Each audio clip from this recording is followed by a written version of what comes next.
Assalamu alaikum.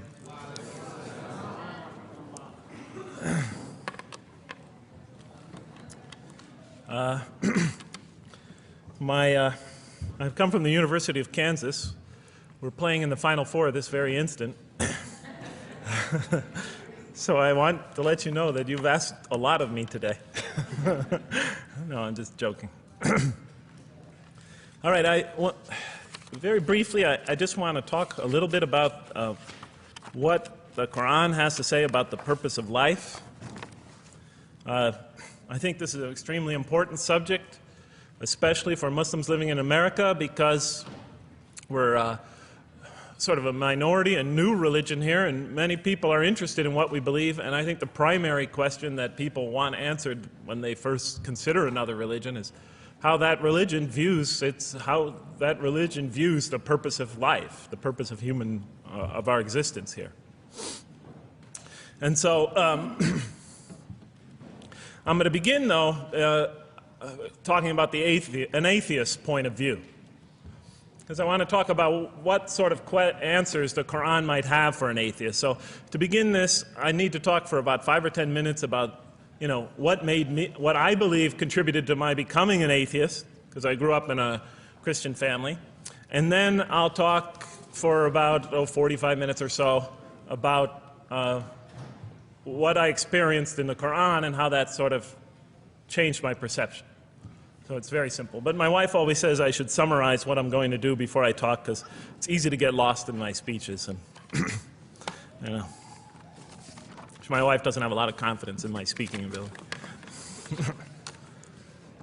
Okay, so let me start out by mentioning that my mother certainly played no role in my becoming an atheist. My mother was a wonderful woman, a beautiful lady. She had tremendous dignity and class. The neighbors loved her. She was a registered nurse, and she put in many extra hours at the hospital. She worked in the ward that dealt with dying patients, and when I would come and pick her up late from work at night, not all the patients, but many of the patients would drag me over and talk to me and tell me what a wonderful woman my mother was. When she died, her funeral was packed, and person after person that came up to me had a story to tell about my mother and her goodness. Time and time again, people described her as, "Jeff, your mother is a true saint." She was a deeply religious woman, a great mother, a great teacher, a gentle person. She never cursed. I never heard her curse, swore, ever in her whole life. Never heard her speak to anybody rudely or speak about anyone rudely. She was a tremendous example of a truly religious person, and she didn't wear it on her sleeve. It was just slowly but surely you could see it just in her day-to-day interactions with people. My father, on the other hand, was a difficult man. My father, for some strange reason, had this tremendous rage inside him. I don't know where he got it. He had this terrible violence inside him. And every night he would try to quell that violence with hard drinking. And his drinking, though, only made him all the more volatile. Because my father could be laughing and joking one minute, and he could fly into an angry rampage the next for some unexpected reason. You never know what would trigger it. And once he flew into that angry rampage, it would take, he would just go wild in the house would be in havoc, and he would rage on and on and on, and it would take an awful lot of liquor and several hours before he would finally go to sleep. And this would happen night after night after night. And so my 4 brothers and I was the 4th in line. My 4 brothers and I lived a frightening and precarious childhood. But I'd have to say the worst of it was watching my father regularly taunt and threaten and abuse my mother. And it would happen day in, day in, day in, day out, night in, night out. And it was a never-ending nightmare. You see, it's really not so bad when you're the target of your father's violence. You might think it's bad when a child is the target of their father's violence, but it's really not all that bad. At the moment of attack, you're really not thinking about anything except your own survival. When he's firing punches at you or kicking you on the ground or chasing you throughout the house, or when he's threatening you, I'm going to hurt you, bad boy, you're not thinking about anything at that moment except escape. While all that's going on, you're not thinking about the aftermath or consequences, the psychological repercussions or anything like that. And when it's all over, you might even excuse the onslaught because you figure maybe you somehow deserved it. If not for what you did this time, maybe for something you did in the past. You could always put the blame on yourself. But a far worse fear is the terror that overcomes you when you watch your father go after your mother. Because she's the only source of warmth and kindness, of love and protection that you know. And if he were to take that away, from a little boy's standpoint, then you've lost everything. But far worse than the fear is the guilt, and it comes over you from several directions. First of all, there's the guilt that comes at you upon you from the growing antipathy you have towards your father. Because we're taught to love and respect our parents, and we are born with this natural bonding attachment to them. But when you watch something like this happen night after night after night, and this rage is growing inside you, you're being pulled in opposite directions. Then there's also, of course, the guilt that comes when you think that you might be the cause of this night's violence. Maybe something you said or did that you didn't even realize triggered it. Maybe just your father's dislike of you triggered an argument between your mom and him that is now raging on downstairs. But the worst guilt of all, and it is by far the very worst, is knowing that you did nothing to stop your father from hurting your mother. Because while he raged on against your mother downstairs, you hid in your bed and you trembled underneath the covers. Maybe you whimpered and you cried and you put the pillow on your head. And thus, you traded personal respect for personal safety. And with each such incident, you come to realize with ever greater and greater clarity, you come to realize your own weakness, your own impotence, your own incompetence, your own worthlessness, your own cowardice. And the hate grows and festers inside you, not only for the man that you call father, but for yourself as well. It is a terrible, terrible thing to make a young boy choose between his mother and himself. It is extremely unfair. I noticed that tomorrow there's going to be tomorrow morning a lecture about spousal abuse given by Dr. Shaheen Rizwan. I hope you'll all attend it. I think it's a very important subject. When I was little, I used to daydream about life without my father. I just wanted the violence to go away. I wanted not to be afraid anymore. I felt like I was trapped in a bad dream and there was no way out. And so I prayed to God again and again and again to remove my father from our lives. But he was always there, and very soon I began to wonder if God really was. I could not fathom why God would subject my mom to such lifelong punishment. I could not imagine what great sin she must have committed, or that we, her children, must have committed to deserve my father. I didn't have the maturity to sort out such questions, but I had enough fear and anger to provoke them. I was too young to see the wisdom in allowing my mom to suffer the violence and abuse of my father. I was too young to understand why God would let innocent children tremble night after night after night in their beds, fearing that they might not see their mother the next morning. I was too young to see how the mercy of God could even extend to my father with all his terrible failings. All I could see in my world was chaos and violence and fear, and so it became easy for me to question the existence of God, and I began to do that at a very early age.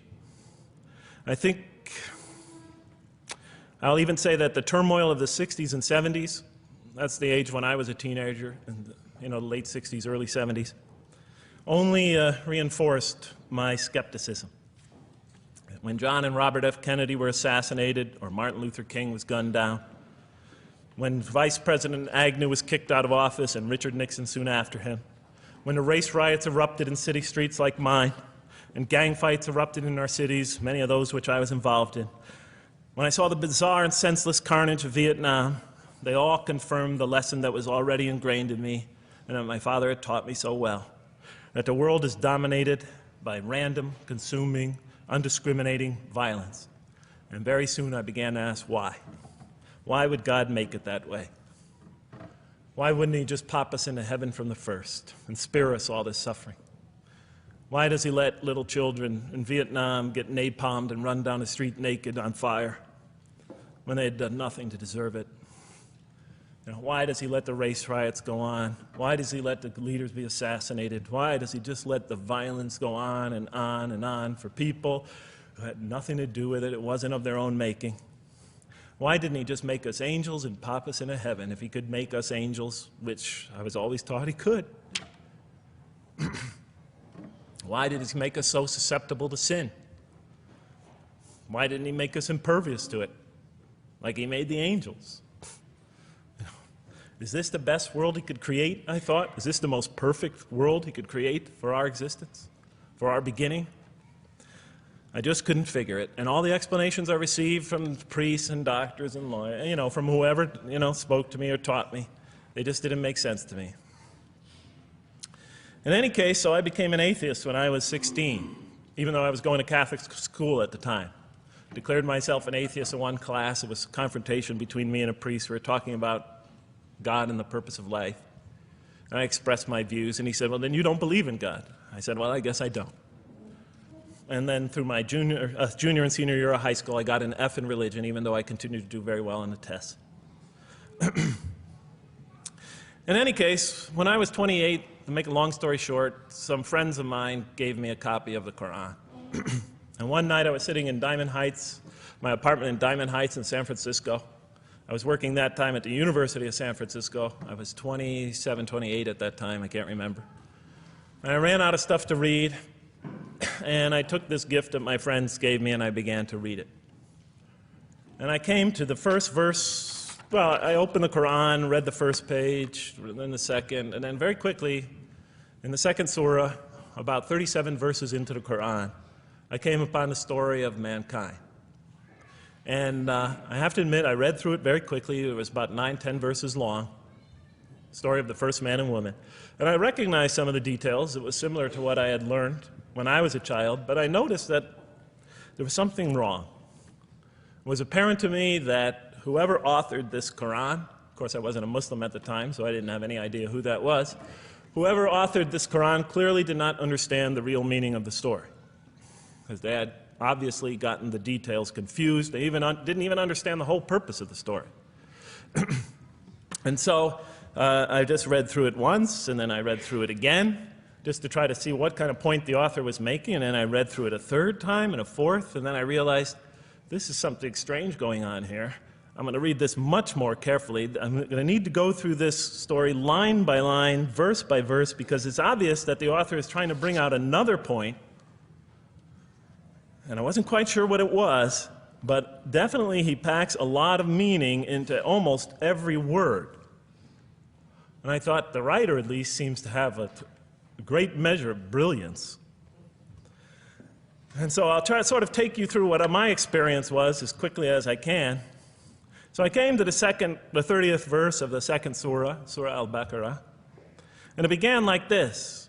It said, "Behold, your Lord said to the angels, I am going to place a vicegerent on earth." The Arabic word is khalifa. It means a representative or an emissary of mine. "I am going to place a vicegerent on earth." And they said, the angels said, "Will you place therein one who will spread corruption and shed blood, while we celebrate your praises and glorify your holiness?" And God said, he said, "Truly I know what you do not know." See, that's the verse that hooked me. That's the verse that caught my attention. That's the one that kept on making me read the story again and again and again. Because listen to the way it begins. Behold, your Lord said to the angels, I am going to place a representative of mine on earth, a vicegerent of mine, an emissary, one who acts on my behalf. I thought, that's not the way it goes. You're not supposed to be placing man on the earth in some positive role, some elective office. You place man on earth as a punishment for his sin. Clearly, I knew the author didn't quite get the point. But still, it was an amazing line. But then I come to the next line, and it says, and the angels say, will you place therein one who will spread corruption and shed blood, while we celebrate your praises and glorify you? I looked at it again. I couldn't believe the question. They said, will you place therein one who will spread corruption and shed blood, while we, the angels, celebrate your praises and glorify you? I looked at that and I said, exactly. That would be my question. Why would you create this being, supposedly for some positive role, when he's capable of doing tremendous wrongdoing? When he could spread corruption and shed much blood? Why would you create this violent and pernicious creature when you could create angels? As the angels clearly say, well, we, the angels, celebrate your praises and glorify you. They're asking one of the most fundamental questions in the entire history of religion. Why create you, man, this utterly fallible creature, this creature who could rebel against God's will, who could do such tremendous wrongdoing, who could wreak havoc like no other creature on earth, when you can make them angels? And look where the question is being asked. It's being asked in heaven. It's almost like saying, look, why don't you just make him angels and be up here in heaven with us, you know? Why don't you just make him angels, pop him into heaven, he's fine. Why would you put him on earth where he could feel distant from you, where he can work out his worst criminal tendencies, act them out, feeling somehow independent and apart from you and free to do whatever he wants, when you could just make them angels and put them into heaven and make them perfectly submissive to your will? I looked at that question and said, that's my question. I'm not even a single verse into the story of mankind, and there before me I see my question.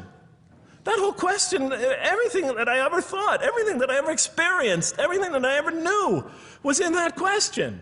It was as if the author took my life and wanted to pick out exactly the right question to humiliate me, to provoke me, to anger me. Why create man, this most destructive and violent creature, when you could make them angels? And then look at the answer. And he said, God said, truly I know what you do not know.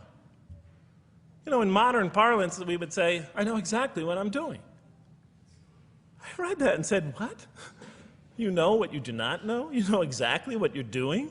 Well, please inform me. Tell me what you're doing. Because, you know, I'm 28 years old and I haven't figured out it yet.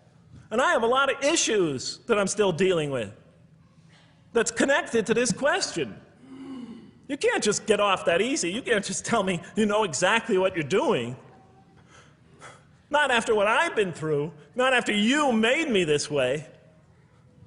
And then I realized, of course, I was arguing with a God I didn't even believe in. And that would happen several times as I read through the Quran. And sometimes I would just get into so agitated by what I read, I'd start arguing with this voice that I'm reading before me, that's calling to me. So we turn to the next verse. Well, it turns out that the Quran just doesn't dismiss the question. It starts to answer it a little bit. And in the next verse it says, and he taught Adam, God taught Adam, the names of all things. And then he placed them before the angels and said, tell me their names if you are right. So this verse is clearly referring to the previous one. But notice what it says. Now, from my own background, I remember Adam naming things, but it wasn't connected to any answer to any philosophical question. But here, notice what it says. And he taught Adam the names of all things. And I realized already, just from the first verse, you got to read these verses very carefully because it's packed with a lot of symbolism and meaning. And he taught Adam the names of all things. So here we see Adam is not only just a creature who knows how to name things, who's acquiring the gift of language, but he's also a learning creature. God is teaching him. And right here, right in this verse, and it'll come even clearer in the subsequent verses, that the very first thing that the Quran is going to emphasize here is man's intellect. He is a learning creature. He is taught. And what is he taught? What is one of the great intellectual gifts he's given in response to the angel's question? The gift of language. Because through language, mankind could not only learn, but he could learn things not only through his own experience, but he could learn things that other people have experienced of times and places that are hundreds, thousands of years and miles separated from him.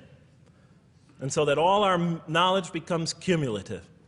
Every generation learning from the generation before it. I'm learning today from authors I read from other sides of the world that may have existed 2,000 years ago. And so we all contribute to our collective learning and knowledge. And so I'll see later in the Quran, when the Quran will emphasize this again and again and again. Like in one verse it says, read in the name of your Lord who created. Created a man out of a tiny creature that clings. Read, it commands the reader. For your Lord is most bountiful. Why is he most bountiful? What great gift did he give you? For he taught man the use of the pen. And through it taught him what he otherwise could not know. And time again, the Quran will call upon man to use his intellectual faculties and swear by his intellectual faculties and to use them correctly because they play a fundamental role in guiding him to truth. I never came upon a scripture that puts so much emphasis on the correct use of our intellectual faculties, on the harnessing of reason in helping us attain to faith. And he taught Adam the names of all things. And then he placed them before the angels and said, tell me their names if you are right. Okay, you have this objection you have this natural question about this creation of mankind. Here, this mankind is this human being, this human creature is a learning creature. He has many intellectual gifts. Here, I'm going to place these things before you. Tell me their names if you are right about man. And what did the angels say? In the next verse they say, glory to you. We have no knowledge except what you have taught us. In truth, it is you who are knowing, the wise. They say this task, this intellectual test that's put before them is beyond their grasp. Notice what they emphasize. We have no knowledge. This would take knowledge. This would take an intellect that they don't possess. In truth, it is you who are knowing, the wise. You got it. It's easy for you. You're the knowing, the wise. You have knowledge. You have wisdom. But this would take knowledge and wisdom that is beyond us. And so in the next verse we read, and he said, "O Adam, tell them their names." And when he had told them their names, notice how it's just like it's nothing for him. For mankind, he has this phenomenal ability.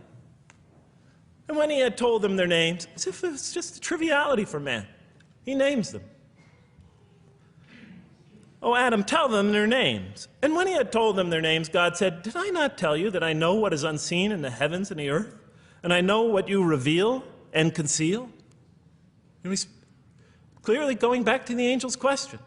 Yes, you have these natural concerns about the creation of mankind. Yes, he could do these evil things. But look at this tremendous intellect he has. This is something you have overlooked, that you haven't considered.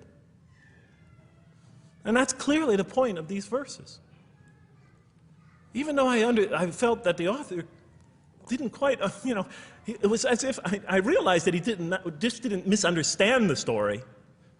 He was taking one of the great stories in the history of humankind, one of the fundamental greatest stories in the history of mankind, and molding it and using it as a vehicle for an entirely original message. And God said, "Did I not tell you that I know what is unseen in the heavens and the earth? And I know what you reveal and what you conceal?" In other words, didn't I tell you I know exactly what I'm doing? And then in the next, and didn't I not tell you that I know what you reveal and conceal? I looked at that. What question what did they reveal and what did they conceal?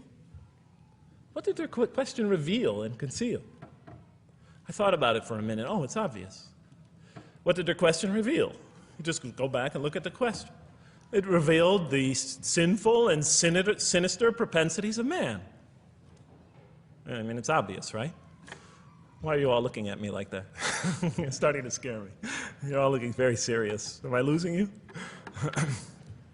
Wow. Okay. So, they revealed the sinister and evil propensities of man. But what did their question conceal? And all you have to do is think about it for a minute. Human beings, yes, they could do evil. Yes, they could do wrong. Yes, they could create misery. But they could also do exactly the opposite. They could choose to do evil. They could choose to do tremendous good. They could choose to do tremendous violence. They could choose to show tremendous compassion. They could choose to be, to live by falsehood. They could choose to live by the greatest truths. They could be terribly ugly. They could be terribly beautiful. And up until that point in my life, I, like the angels, that only saw one side of the coin. And for the first time when I read that verse, believe it or not, it was an eye-opener for me. I had always been obsessed with the evil potentials of human beings. When I read that verse, I realized that, and I had a great example right in front of me with my own mom, I realized that I had been blinded by only one side of human nature. So we go on to the next verse.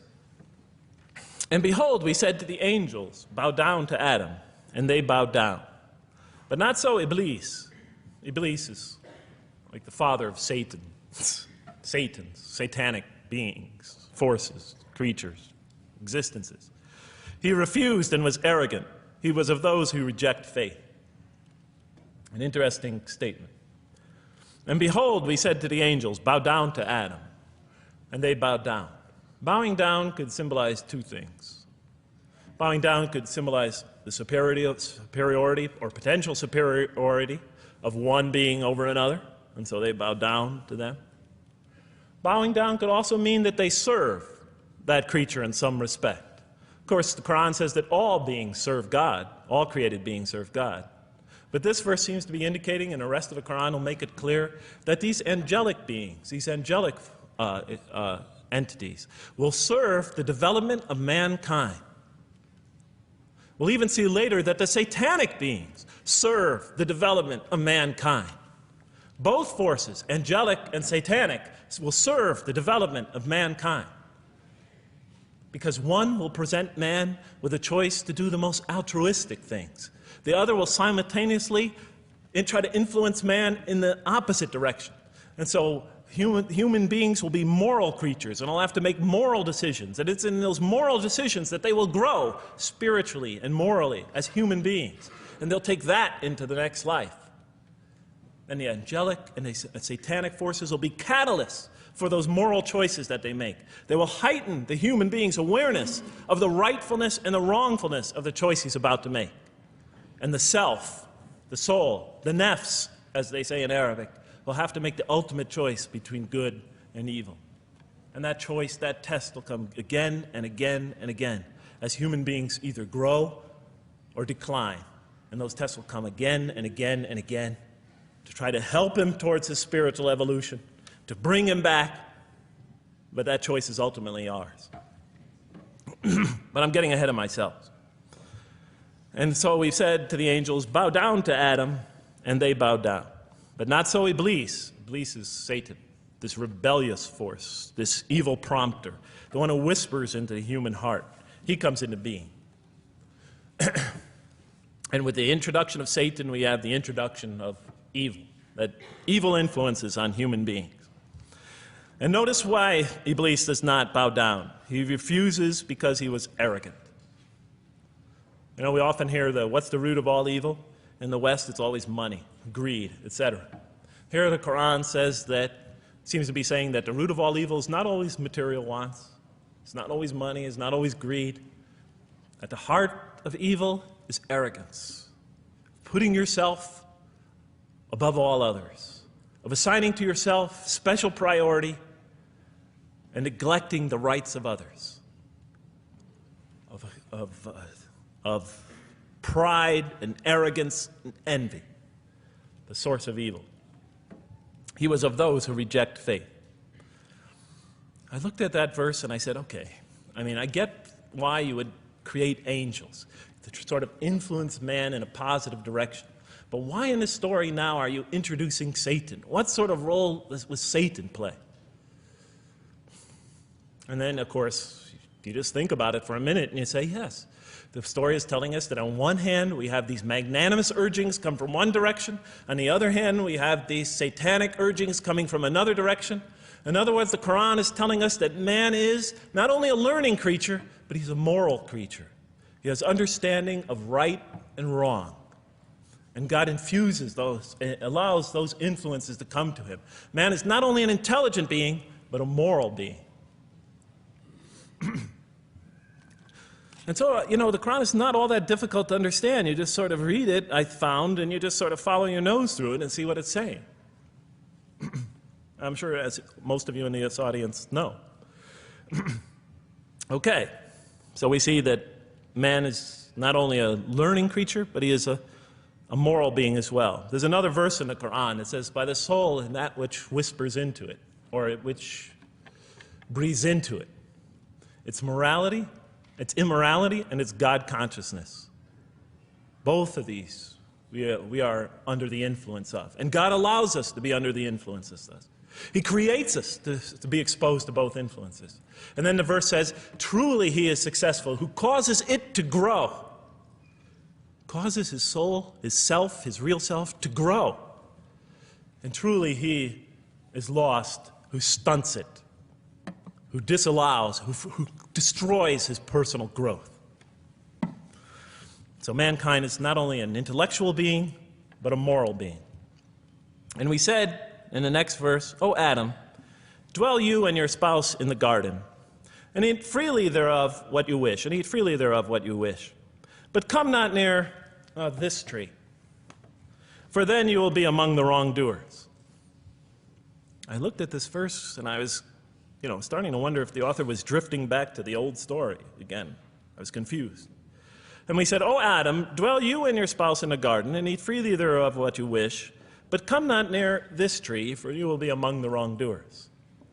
I thought it was drifting back to the old story. Man sins, man's punished for his sins with earthly life. Maybe the author is drifting, he had a good idea, and now he's drifting back to the sort of traditional story. Maybe he couldn't make his mind up what story he wanted. Except for a couple things about this verse, and this happened with almost every verse as I read through it, is that the whole tenor of the passage is sort of not what you would expect. I noticed that the Quran in this story has a tremendous penchant for understating things. Because it says, and said to Adam, dwell you and your spouse in the garden, and eat freely thereof what you wish, to Adam and his spouse. But come not near this tree, for you will be among the wrongdoers. I mean, there's no sense of God being threatened by the possibility of man eating from the tree. In this story, we don't see that, in this verse, we don't see that God is nervous at the prospect, that he's threatened by the prospect, that he's anxious about it. The tree that he picks, it seems like he's just picking out any tree. Nothing special about the tree. Go not near this tree, for you will be among the wrongdoers. Satan will later come to him and tell him it's a tree of eternal life, of a kingdom that never decays. Turns out to be a complete falsehood in his part. Nothing special about the tree. It's just a tree. God's not nervous at the prospect at all. In the tradition that I came from, God is threatened by the prospect. He has to put an angel with a fiery sword by to protect the tree so that mankind never goes next to it again. I'm not putting it down. I'm just pointing out the difference of the story. They're both beautifully told. But he has to guard the tree. Why? Because if they eat from it, they'll become gods like us. So this man, he already has a rebellious nature. Can you imagine if he eats from this tree? Can't let him get near that tree. But here, just, calmly says, but if you do, you will be among the wrongdoers. God is not worried about himself. It's just warning man, making it clear that if you do this, you've committed a wrongful deed. Again, the whole tenor of all these verses that you read through it is God knows exactly what he's doing. Okay, next verse. But Satan caused them to slip and expelled them from the state in which they were. And we said, go you all down, some of you being the enemies of others, and on earth will be your dwelling place and provision for a time. What? I said.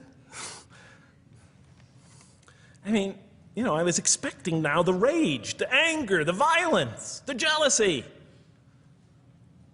That's what I was expecting. Okay, they eat from the tree. Where's the rage, the violence? I'm going to punish you now. You're going to sweat on earth.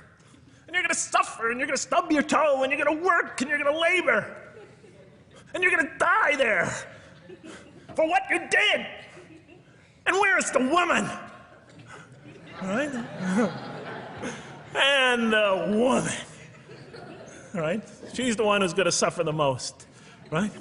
She'll have to suffer labor pains and monthly cycles. Right? And bleeding and crying out when her children come into the world. And she'll scream out. And worst of all, the greatest humiliation, the man will rule over her.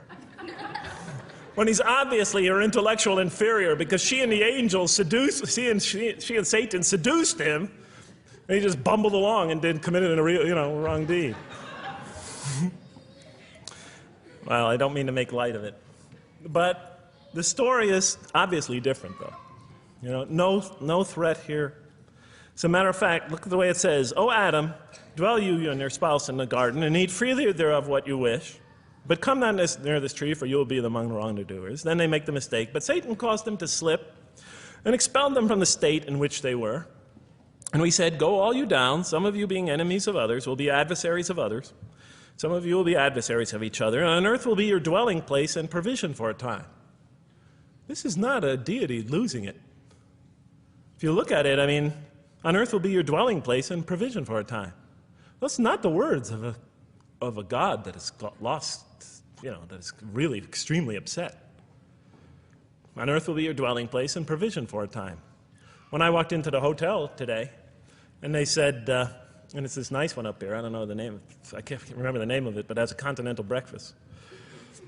And they said, your room will be room 111, and there's a continental breakfast in the morning. I didn't say, I didn't think they were mad at me. Because they said, you're going to sleep here, and this is going to be your provision in the morning. Oh, thank you. But notice something else about this verse. I mean, when you read these verses for the first time, I don't know, maybe I'm nuts, and many people think I am. But when you read these verses for the first time, I mean, this is just so much that catches your attention. But Satan caused them to slip. I remember, I couldn't get that verse out of those words out of my head. Satan caused them to slip. To slip? The greatest sin in the history of the human race, and it's called a slip? In my culture, slip means, you just momentarily, for a fraction of a second, you lose your focus. It's not a big deal. My Uncle Bob used to always say to me, "Jeff, I'm sorry I'm 5 minutes late, I slipped up." The understanding is it's no big deal. It's just a slip. That's what we say when we make a minor mistake. I slipped up. Don't worry about it. Never happen again. A slip, I said? Momentary loss of focus? The greatest sin in the history of humanity? Why we're all here? Why we're all suffering? Why we experience death? A slip? I didn't believe it. I went to my Arabian friends at that time. I didn't know any Arabic. I came to this verse. We went through it line by line. I said, now don't change any words. Just read them one at a time. But Satan made them, and I said, okay, this one right here. What does it mean? Tell me what that means. They looked at it, it says, slip. Slip. And expelled them from the state in which they were. A slip, I thought? But then maybe I was trying to force the traditional understanding, the traditional interpretation. Maybe it was just a slip. I mean, after all, they didn't commit murder. They didn't commit robbery, rape, pillaging, assault. They ate a couple of pieces of fruit. It's not the greatest sin in the history of humanity by any means. And then the next verse says, and then they were expelled from the state in which they were. Well, what state were they? Let's see now. Let's go back from where we started. First, mankind is being taught. We see he's an intellectual being. Then we show he's a moral being. Moral being means he's a being that's going to have to make choices. And then God gives him this choice. It's not a huge deal. It's not the gravest sin in the history of humanity by any means. It's minor by any standards. They make it, though. We see that God originally intended to put man on earth as his vicegerent. We see a period of preparation where he's being prepared intellectually, where he's growing intellectually, where he's growing as a moral creature. When does God finally put him on earth? What signals that he's ready to begin?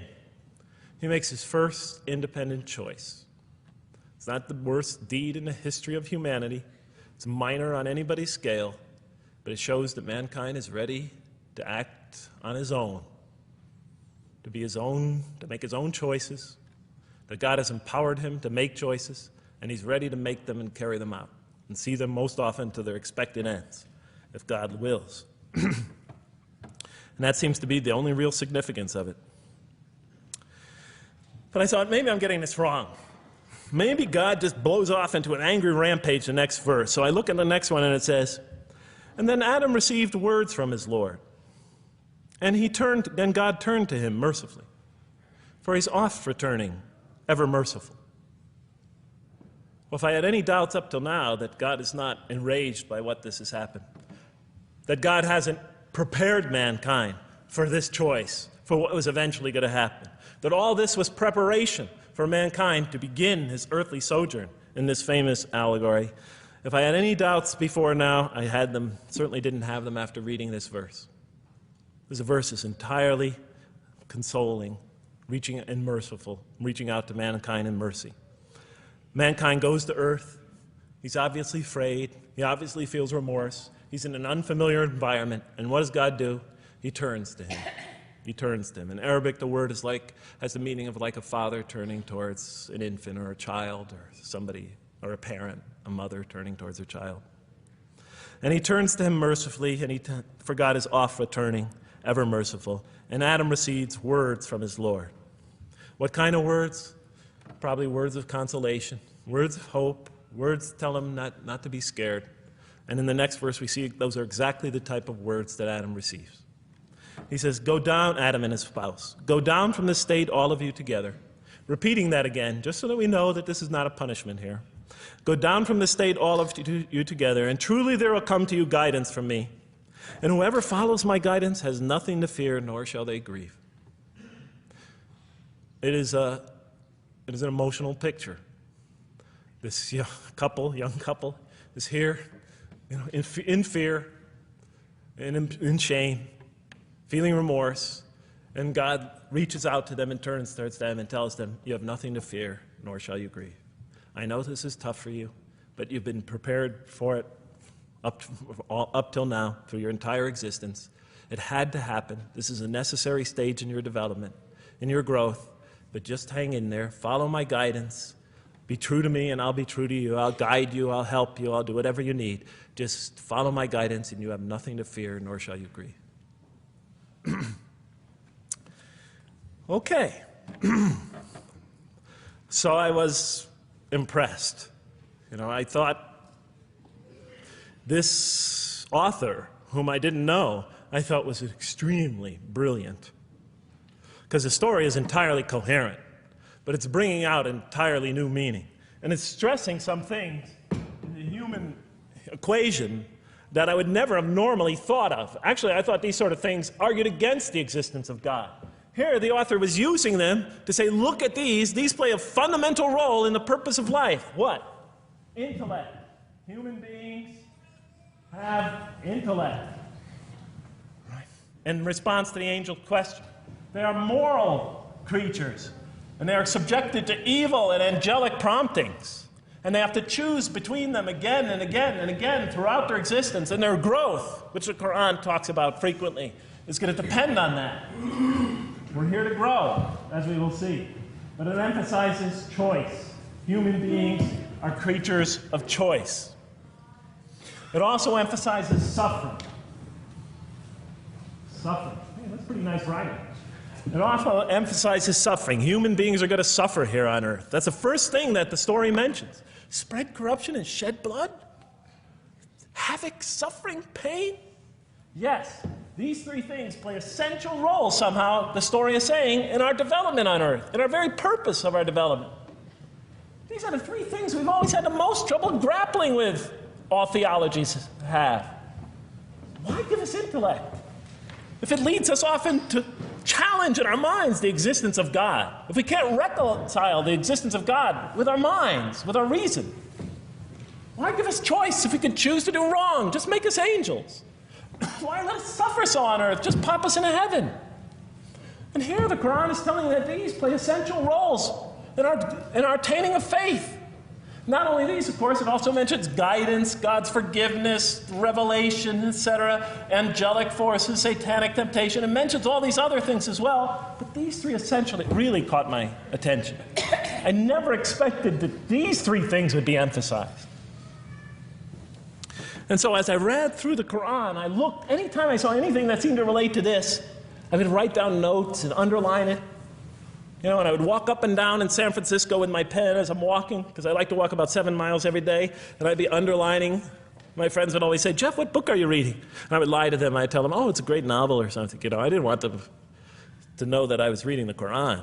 I think they thought I was going nuts. But in any case, so very quickly, I was wondering, does the Quran really emphasize reason? Does it really emphasize choice? Does it really emphasize suffering? How much more time do I have, Madam Speaker? 35? 25, okay. I'll do the best I can. So let me just try to indicate to you, as I read through the Quran, and I'll try to get through this quickly, because you guys look tired.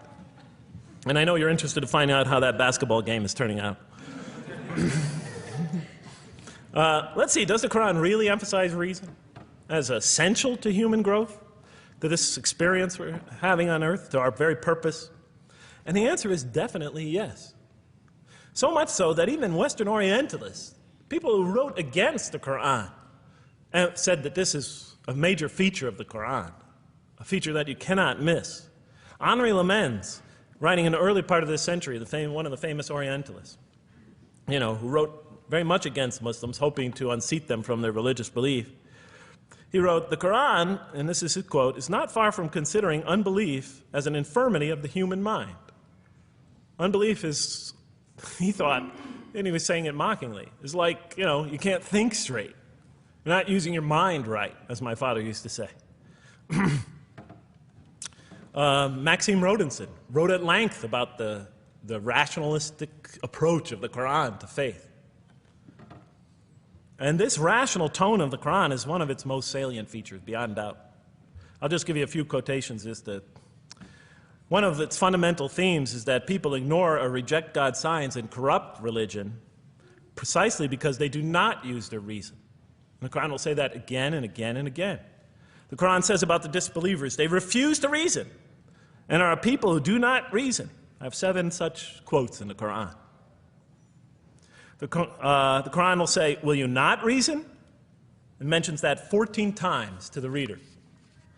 God reveals signs and lessons and admonitions so that, and this is a quote from the Quran, perhaps you will finally use your reason. There are 8 such statements in the Quran. From the Quran's viewpoint, reason and faith are allies, just as illogic and false belief are allies. And it clearly sets the conflict along these lines. It says the right way has henceforth become clear from error. Those who benefit most from the Quran are persons of insight. 16 such statements in the Quran. Firmly rooted in knowledge, 8 such statements. Use their reason, 10 such statements. Stand on clear evidence and proof, 7 such statements. Those who oppose this revelation are deluded, 9 such statements. In manifest error, 28 such statements. Ignorant, 15. Foolish, 3. Have no understanding, 9. Only follow surmise and conjecture, 9. And blindly adhere to tradition, multiple times. It states that. In an almost Socratic style, the Quran repeatedly quizzes the reader and calls into question his or her assumptions. Again and again, it asks us, what do you think? 18 such statements. Have you considered this or that? 13. Did you suppose? 7. Sounds like a math teacher. Do they not ponder? 2 such statements. Do you think? Do you even think? 18 such statements. The message is clear. To gain truer faith, we need to free ourselves from inherited notions and examine our beliefs rationally. Learning plays a key role in human development. Read the Quran, exhorts the reader. For God taught us the use of the pen and taught humankind what it otherwise could not know. In life, nature, and history, in the Quran, there are signs and lessons for those who are wise. There are 21 such statements. The Quran states over 100 times that it has been revealed to make things clear. I thought the author of this Quran must have had strong mathematical insight, a natural mathematician. All throughout, when I was reading, I was trying to imagine what he must have been like. God teaches humanity both directly and indirectly, and sometimes so subtly that we are unaware of his instruction. Thus, he tests us in multifarious ways.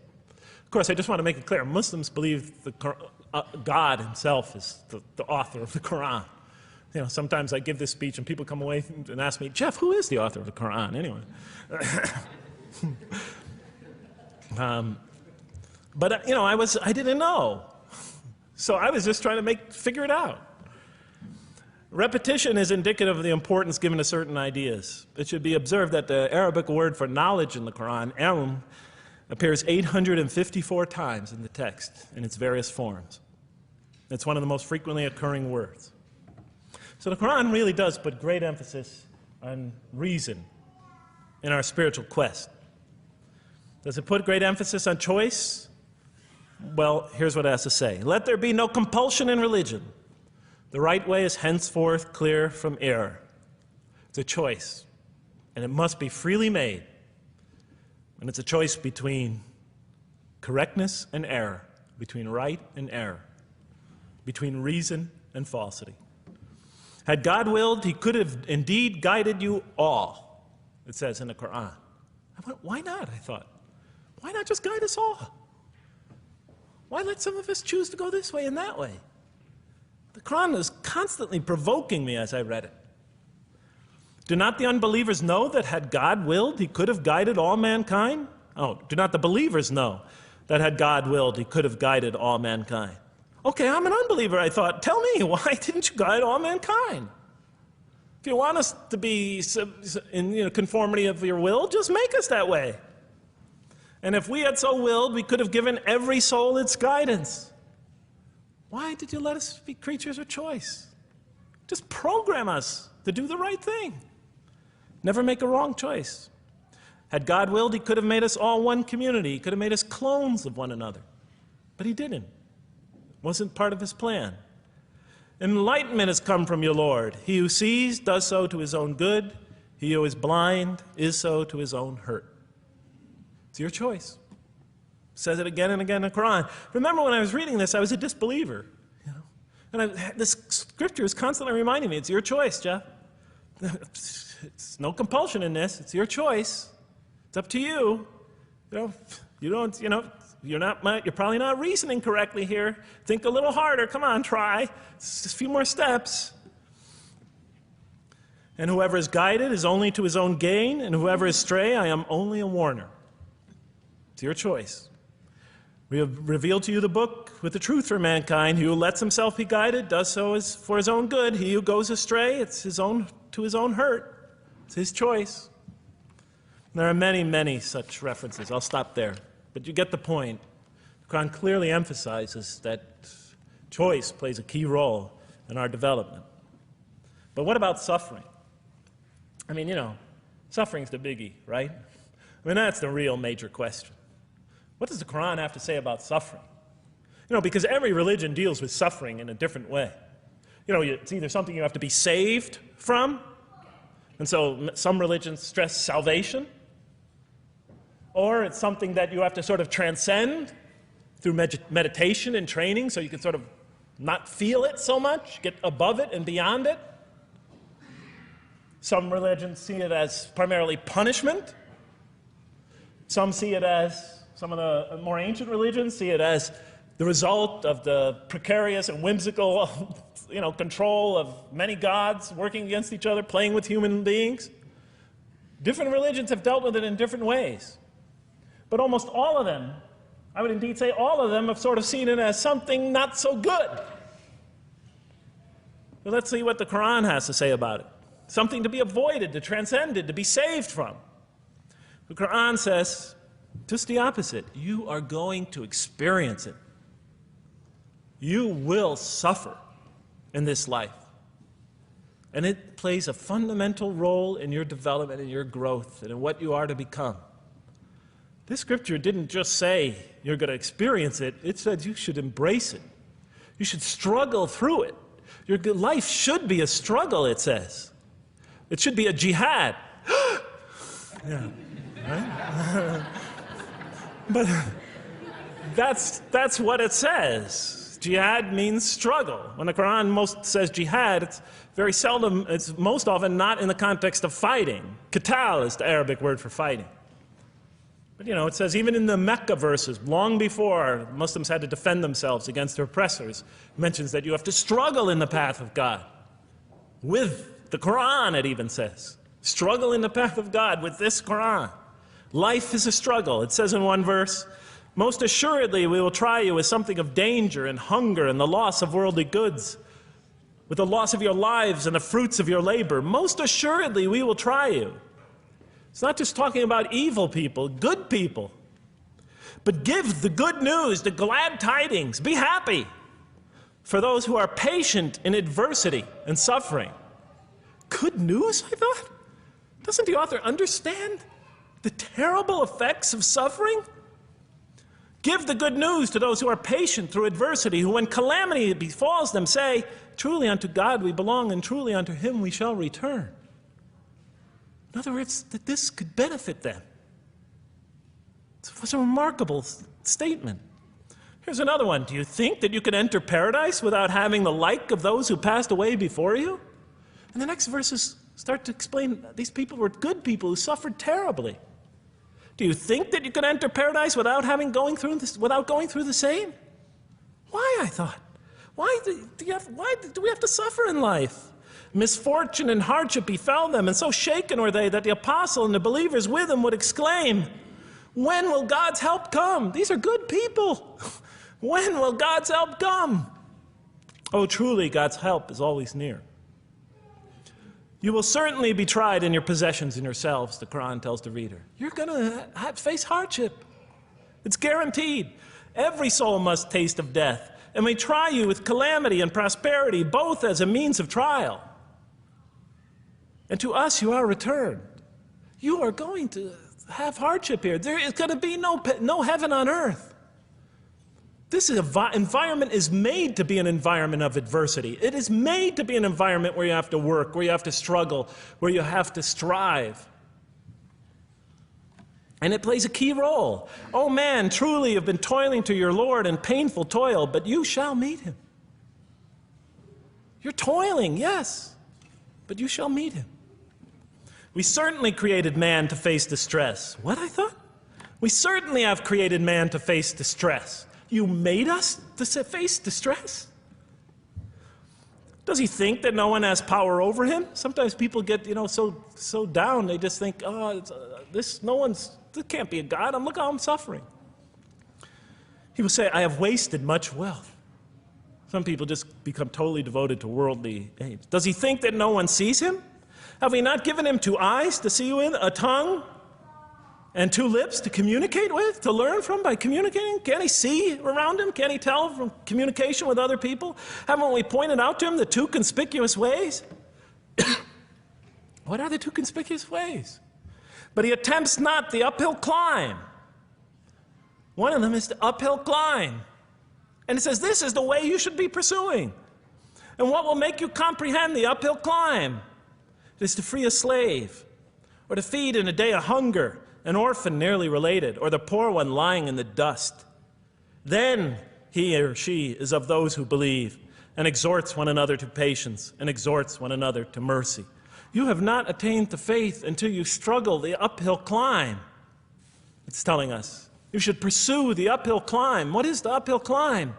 Reaching out to your fellow man who suffers. To feed the poor one. To help the poor soul that's lying in the dust. And all over the world there are people in that state. And we watch the news as if it's just entertainment. And the Quran tells us this is something you should involve yourself in. That is the road that you should travel. It describes a successful life as an uphill climb. Well, I can see I'm running out of time, so I'm going to have to tie this up in about 15 minutes, I guess. But definitely the Quran emphasizes these three elements in the human drama. But as I read through it, I couldn't see how it all fit together. I mean, why didn't God just... Why? Why do we have to experience these? What purpose do they play? Just pop us in the head and beam us up, I thought. Well, one thing, like I mentioned before, the Quran will repeatedly emphasize that we're here to grow and to learn. And I'll give you 4 or 5 quick verses because I know you're tired. It says, Our Lord, and raise up in their midst a messenger from among them, who shall recite unto them your signs, and that shall teach them the book and the wisdom, and who shall cause them to grow. We have to learn wisdom in the book, and Revelation in particular, and who shall cause us to grow. And we have sent among you of yourselves a messenger to recite our signs to you and to cause you to grow. Truly God was gracious to the believers, this is in the 3rd surah, when he raised up from among them a messenger from themselves to recite his signs to them and to cause them to grow. It is he who has sent among you among the unlettered people a messenger from among them to recite his signs and to cause them to grow. These are all distinct references. Just 2 more. There are many more. And the soul and that which breathed into it, its immorality and its God consciousness, he is indeed successful who causes it to grow. And he is indeed a failure who stunts it. And in the 92nd surah, Surah Al-Layl, it says, Far removed from it will be the righteous who give his wealth that he may grow. So the purpose somehow is to grow. We're in a growing, learning, developing experience. We weren't just created when we came into the world. This is actually a stage of our creation. Just as our development in the womb was a stage in our creation, our essential stage in our physical creation, this is an essential stage in our personality creation, in the creation of our real being. That which we take into the next life, our essential selves. We've gone from the physical creation in the womb, primarily physical, now to the human creation, the personality creation in this stage. I thought maybe I'm, projecting my own neurosis into the scripture. Maybe it doesn't really emphasize that life has a purpose. But time and time again, I would find it does. For example, just quickly it says, those who remember God standing and sitting and lying down and reflect upon the creations of the heaven and earth and say, Our Lord, you did not create all this in vain. You did not create all this in purpose. Just when I was starting to think, maybe the Quran really doesn't state a purpose of life. It really doesn't mean there's a real purpose of life. Maybe I'm reading into it something that is there. I would come upon verses like that would force me to just read a little further, make me think, well, maybe it's just around the corner. We have not created the heaven and the earth and whatever is between them in play. If we wished to take a sport, we could have done it by ourselves, if we were to do that at all. God doesn't create to satisfy his whims or fancies or entertain himself. Do you think that we created you purposely and that you will not be returned to us? It says in the 23rd surah, the true sovereign is too exalted above that. In the 44th surah, we did not create the heavens and earth and all that is between them in play. That serves a purpose. Now, what sort of purpose can it possibly serve? So I tried to, apparently the Quran speaks about believers and those who are the rejectors. You have the believers on the one hand, the rejectors on the other. Now, apparently God has created us to be believers. So I tried to study what the Quran has to say about the believers, and it's a natural thing to do, to see what it wants us to become, if it has anything to do with these essential elements that it stated. I mean, it's a natural way to approach it. I think you agree. Do you agree? Somebody nod your head. That's what I say to my math students. Just one head nod is enough for a mathematician. Get one head going, okay, I did my job. Okay. So, how does the Quran describe the believers? What are they supposed to attain to? What is their ultimate thing that they're supposed to get? What are they ultimately supposed to achieve? And it's very clear when you read the Quran that what they will achieve in this life and will experience to so much greater degree in the next is they will experience a relationship of love with God. They will turn to God in love, and God will turn to them in love. In the Quran, God's mercy, compassion, forgiveness, kindness, beneficence, warmth, generosity, all the things we normally think associated with God are freely given to all mankind. But when the Quran speaks of God's love, we would normally think of that as God's love. But when the Quran speaks about God's love, it's talking about something very special. This love is always presented as a relationship between two. If we do not turn to God in love, then we just receive His mercy, forgiveness, kindness, beneficence, warmth, generosity, all those wonderful nurturing things, His nurturing, and we reject it. And so we never really experience that love, because we never really turn to it and open ourselves up to it. It is always there for us, but unless we enter into that relationship, that love, that give and take, that relationship of love is never develops. We reject it, and that's what the word kafir means. It means to reject, to turn your back, to ignore, to throw something, a gift that someone gives you behind your back. And so the Quran tells us that the believers will experience this sublime relationship of love. It says, "Yet there are men who take others besides God as equal, loving them as they should love God. But those who believe love God more ardently. Say, if you love God, follow me, and God will love you and forgive you your faults, for God is the forgiving, the merciful. O you believe, if any from among you should turn back from his faith, then God will assuredly bring a people He loves and who loves Him." And throughout the Quran, it'll mention time and time again that God loves the believer. God loves this type of person. God loves that type of person, and so forth and so on.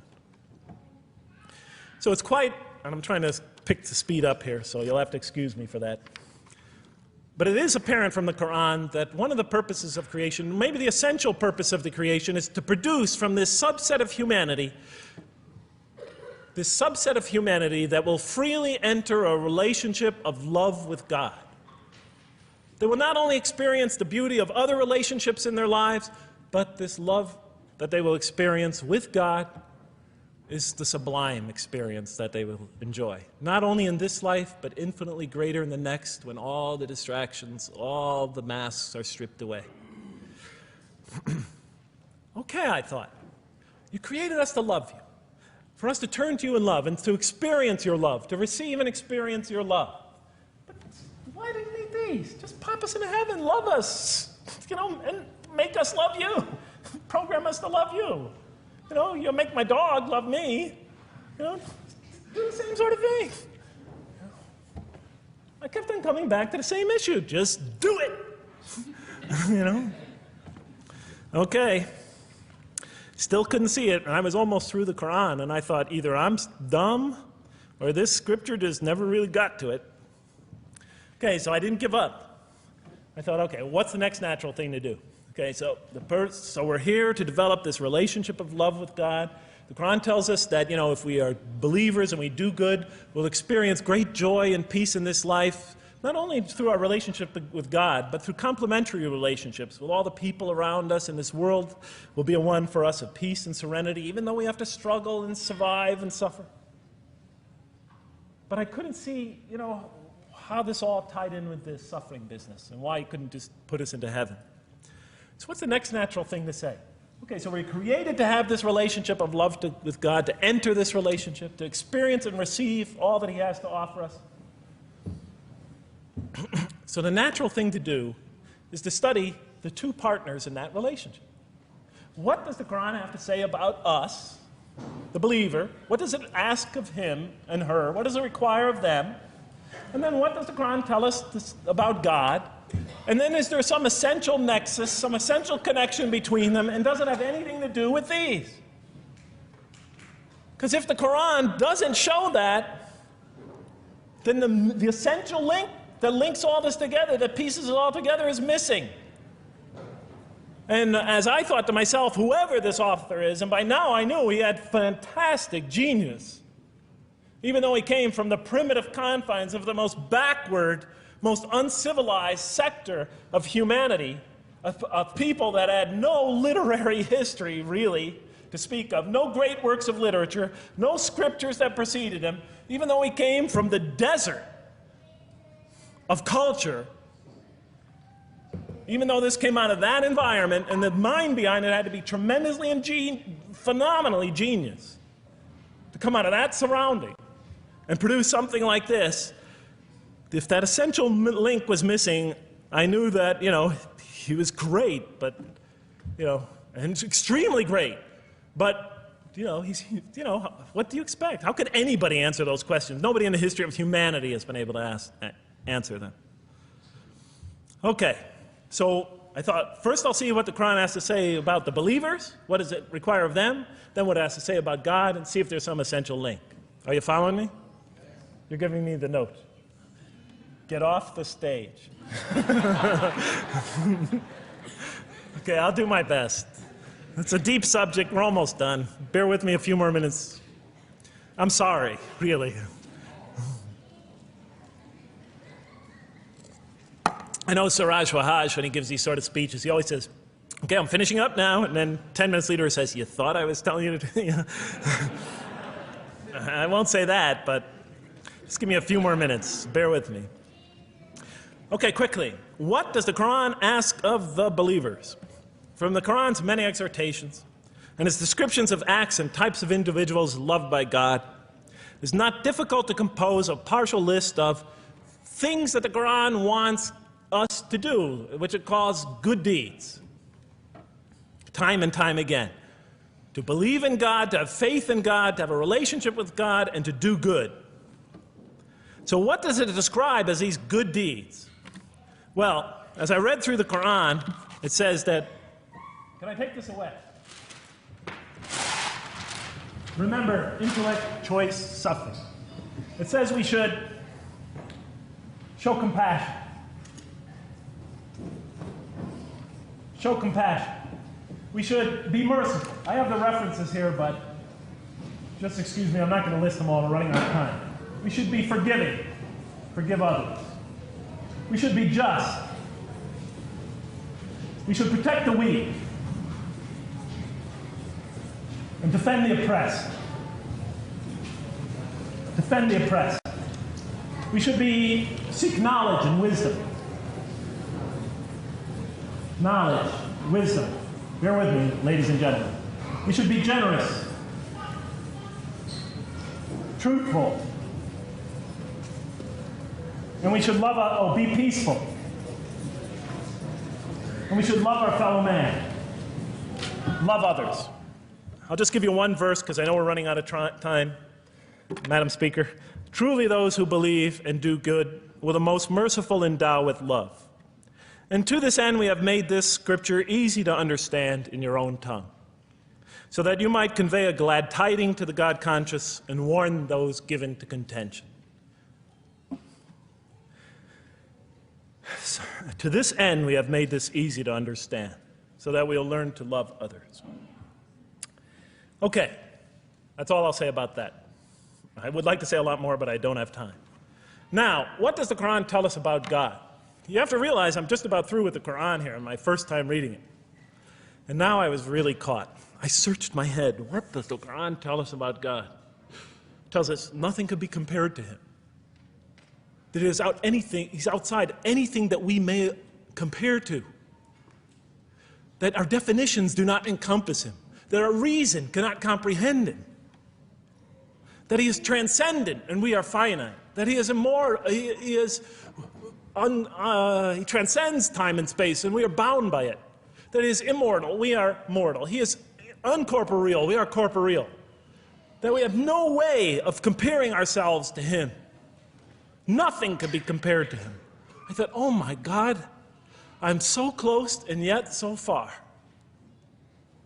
Because I'll never understand the essential link between us and God and why these three things fit into place. Because the Quran tells us that we could never really quite understand God. Or at least that's the way I thought. And so I put down the Quran when I had finished it. And much to my dismay, I was honestly disappointed because I thought The author made a brilliant try, but he never quite made it. And so I was sitting in front of, about 3-4 weeks later, I was sitting in Diamond Heights in my apartment watching a football game, I think it was. And you know, sometimes things just slip into your minds when you least expect them, and I'm sitting there watching it, and all of a sudden into my mind came a thought. And I said, wait a minute. The Quran does tell us so much about God. It tells us again and again and again, but somehow I just missed it. Just skimmed over it every single time. Because if you turn to almost any page, if you turn to the beginning of any surah, you could see time and time again essential information about God that I just thought was sort of a literary device, something to make it just sound more beautiful. Because if you turn to the beginning of any surah, you'll see the words Bismillahir Rahmanir Rahim, in the name of God, the most merciful, the most compassionate. If you read almost any passage, long passage, when you come to the end of it, it's punctuated by dual attributive statements like God is the merciful, the compassionate, God is the forgiving, the gentle, God is the kind, the protector, God is the generous, the truthful, God is, and so forth and so on. There are tens of thousands of such references in the statements in the Quran.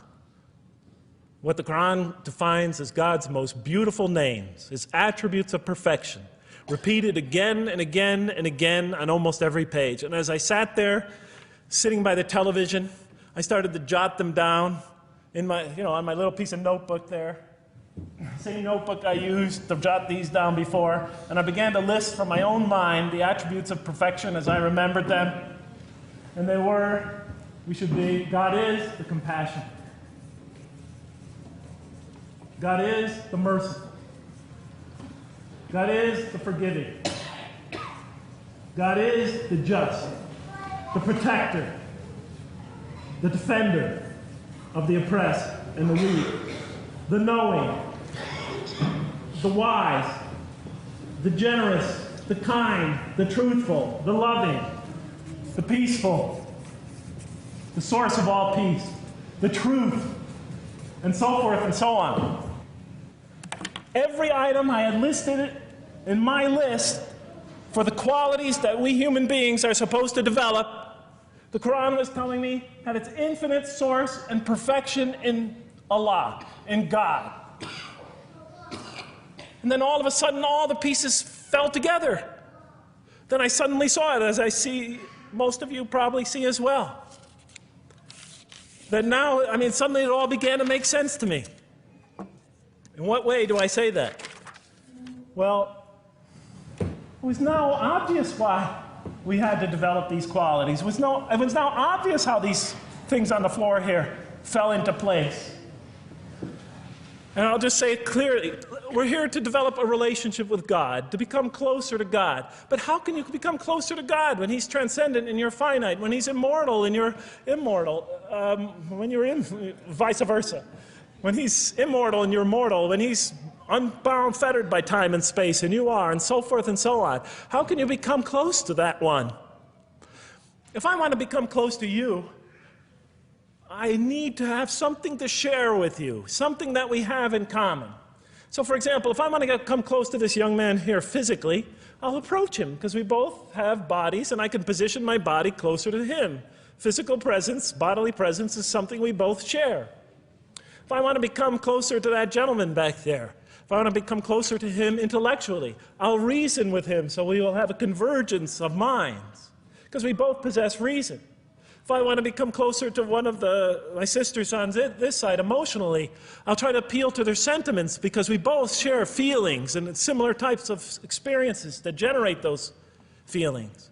But how does one become closer to God? What do we share with him? We share with him exactly what he gave us. Because the Quran tells us that when we came into this life, he breathes into our spirit something of his spirit. And that we come into this world with the seed of these very qualities within us. And we could either kill them, stunt them, as the Quran says, or cause them to grow. And when we grow in these, we grow in our ability not just to experience tremendous beauty in life through all this, but we grow in our ability to receive and experience the infinite beauty, the infinite peace, the infinite truth, the infinite compassion, the infinite mercy, the infinite, etc., all the way down the list, that only comes from the infinite perfect source of all these. The more we grow in mercy, the more we grow in our ability to receive and experience in this life and in the next, to an infinitely greater degree, the mercy of God. The more we grow in compassion, the more we grow in our ability to receive and experience God's compassion in this life, through prayer and through ritual and through contemplation and through other experience of others. And of course, infinitely more in the next life, the compassion of God. The more we grow in our truthfulness, the more we grow in our ability to experience God, the truth, because all truth comes from God. The more we grow in these things, the more we grow in our ability to receive and experience God's attributes of perfection. The more we grow in our ability to receive and experience His being. And that sort of nearness we are growing to Him is tied to our essential nature and to His. It's more than just physical nearness. It's more than just a convergence of ideas. It's more than just a convergence of feelings. It's a convergence of essential beings. It's the closest type of nearness two can feel, two can experience. I'll just give you a quick analogy, because this helped my children. Let's pretend I have a goldfish, a dog, and 3 children. 3 daughters, let's say. And I do have 3 daughters. No matter how much of my love, compassion, forgiveness, caring I pour upon that goldfish, it could only experience it to a tiny degree. It might not even really be aware of it, because it's a very primitive creature. But my dog, on the other hand, when I show it all my kindness, all my love, all my compassion, all of what is essentially me, it can experience it to a much higher degree than my goldfish.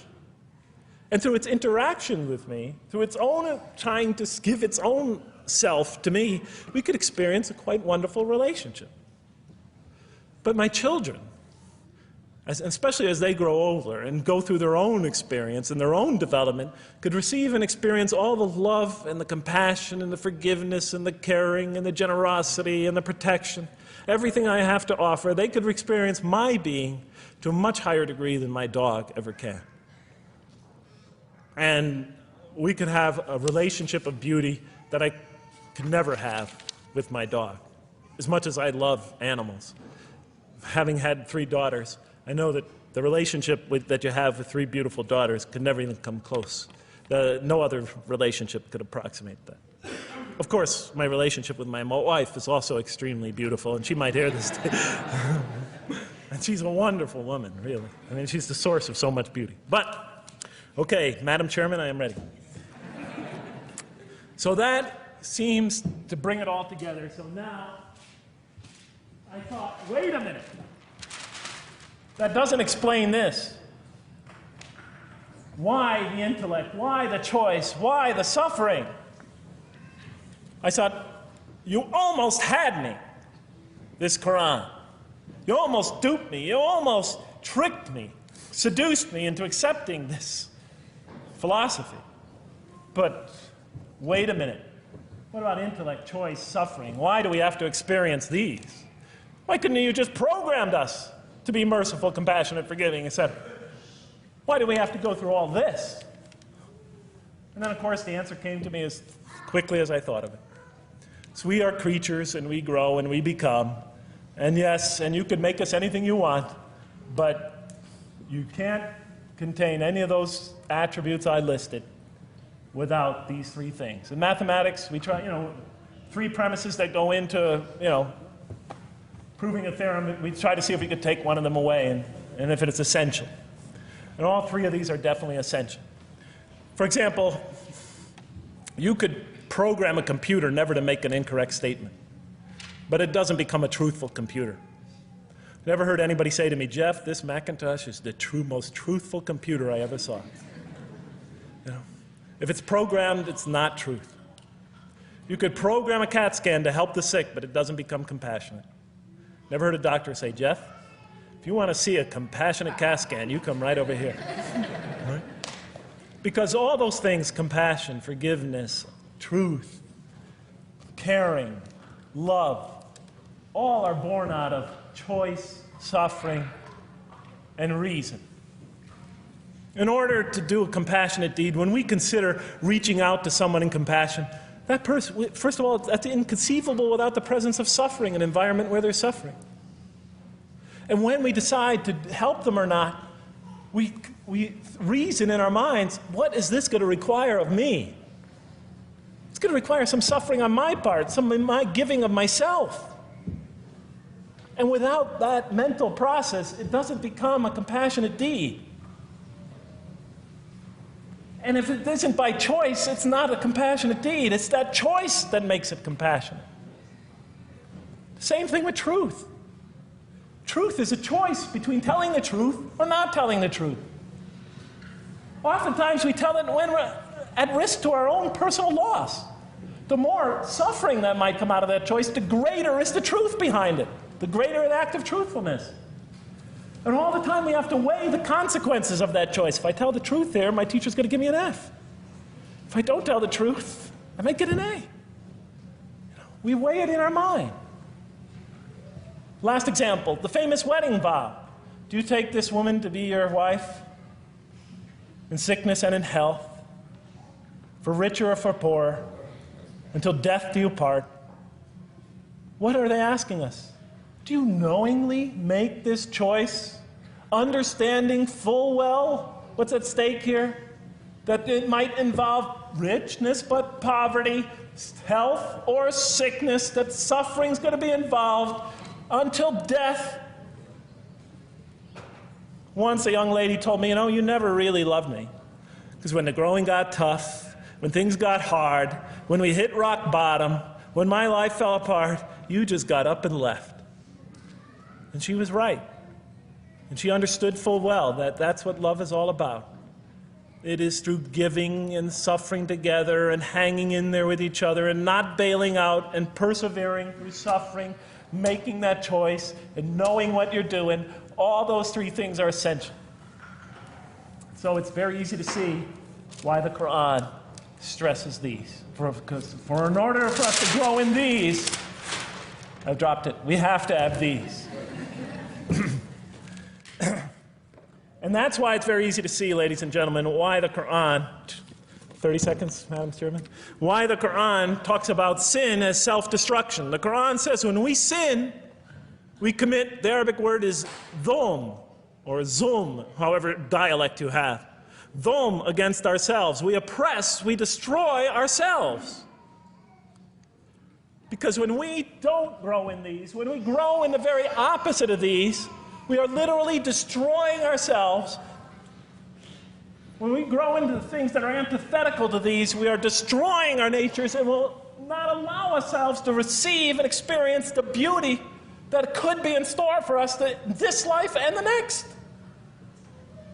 It's like coming into this world and developing in the womb none of the physical things you need to experience comfort and joy and peace and happiness on a physical level in this life.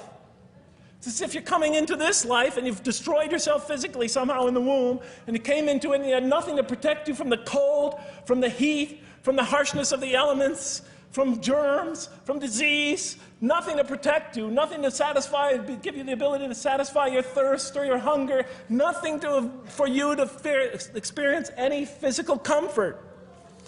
This is all that matters as we go into the next life.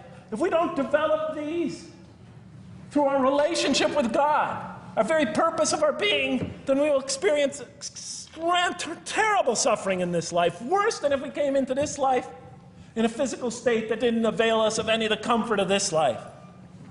And so it'll be worse than fire. It'll be worse than endless fire. It'll be worse than the worst hell we could possibly imagine. So the Quran tells us, that yes, when it talks about heaven and hell, it's used very powerful symbolic language, but what it essentially is telling us is imagine the greatest joy and wonder and peace and serenity you could ever experience, and that's what's open to you on the one end. But on the other end, imagine the most terrible suffering that you could possibly bring on yourself, and you could also do that to yourself as well. It'll be worse than anything you could have ever imagined. And it's, the Quran tells us that God says on the Day of Judgment, I did not harm you in the least. You destroyed yourselves. And it could say that in total objective truth. And that's why the Quran, well, I think I'll leave it at that because Madam Speaker is about to shoot me. I still have other things to talk about, but I want to find out how that basketball game is going. So thank you so much for listening to me for so long. And may the peace and mercy of Allah be upon you all. I didn't mean to try to scare anybody at the end. That wasn't my goal. I was just trying to make a point. And may the peace and mercy of God be upon you all. Thank you so much. Assalamu alaikum.